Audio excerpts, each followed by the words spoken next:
manage to make sense of the end there? How did it sort of go wrong with the interchange stuff? We'll have a look at it during the week and work out how we can do some things better. But we're not going to worry about that. We had our chances and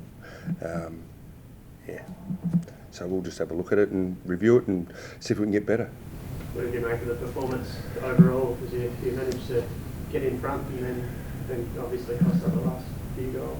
I thought outside the first 12 minutes of the game, I thought we were really strong. And that's the way we want to play footy as a club. And the contest, contested balls about even, clearances plus 20, our tackles were plus 12. Pressure factor was really high, so that allowed us to get back in the game. And I was, as a coaching group, and Todd and Cam Matthews and that, we're really proud of how they went about it. It's been a big week, but their resilience and to get up and perform at that level was really pleasing. And the kids coming in, but Jai, the way he led the team, first rate. Then you had Bailey Scott and Coleman Jones perform to a high level as well. Ben Mackay, on Bud was a great battle after we made that switch. But then you had Wardlaw, Sheasel, and the kids come through. Ford gets 20 possessions.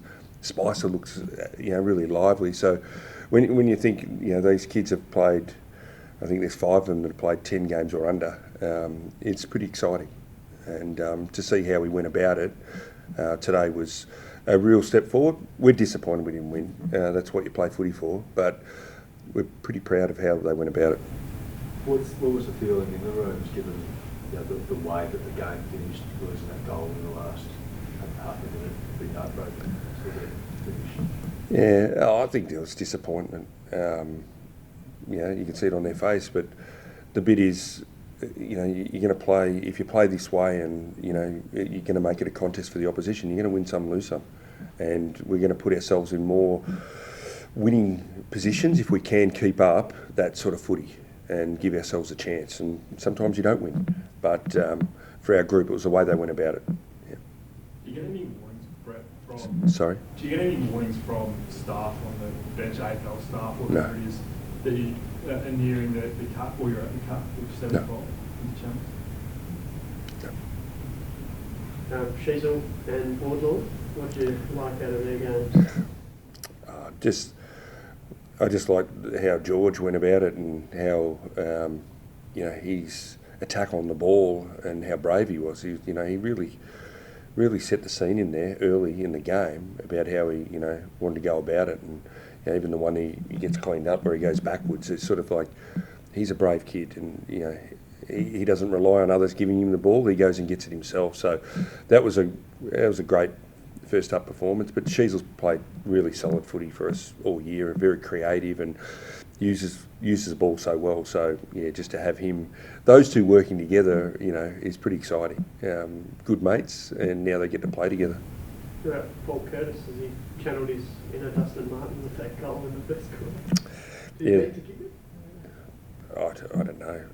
Where we were sitting, it bent like a banana back through, and it was a drop punt. So I don't know. He kicked it off the instep and did the work, but it's a pretty classy goal. When you get the interchange stuff, do you guys know, do you keep a close eye on when it gets into the 70s, and sort of is there a process that that coaches have in terms of not just yourself, but in other coaching groups have in terms of how do you manage the last year?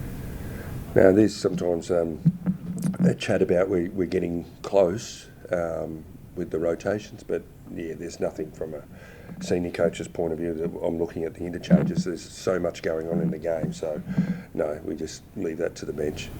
Yeah. You mentioned, Brett, that it's been a toughish week. Do you feel that helped galvanise the group a bit coming into that at all? I think it did, but they've been so resilient over a long period. They've had a bit go on, and their energy was good. To think that that was 2-5 to 1 point or something at one stage of the game, it was like, this could get ugly. And then to find the resilience to keep chipping away and just never giving up, I think that was pretty proud. a pretty proud moment for us to look and watch how they just did it for the next 3.5 quarters. Do you think Alistair, he was watching from home, would have been, despite the result, sitting watching with a bit of a smile on his face, given the invitation? I'm not sure if he's watching or not, but he would have been very proud of the group today.